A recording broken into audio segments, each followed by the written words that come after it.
అబ్రహాము యొక్క అనుభవ జీవితము దేవుని స్వరమును వినుట. దేవుని స్వరమును వినే ఒక ఉన్నతమైనటువంటి అనుభవ జీవితాన్ని కలిగిన వాడు దేవుని స్వరాన్ని విన్నాడు.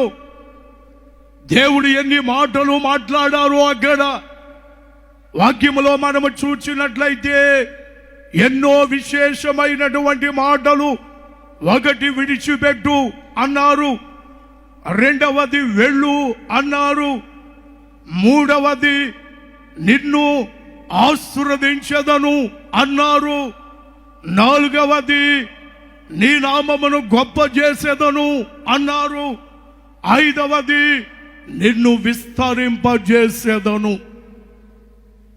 ఇప్పుడు చదువుకున్నటువంటి భాగములో 5 ప్రధానమైనటువంటి అంశాలు అక్కడ అబ్రహాముతో మాట్లాడాడు. స్వరాన్ని విన్నాడు, మారు మాట మాట్లాడలేదు.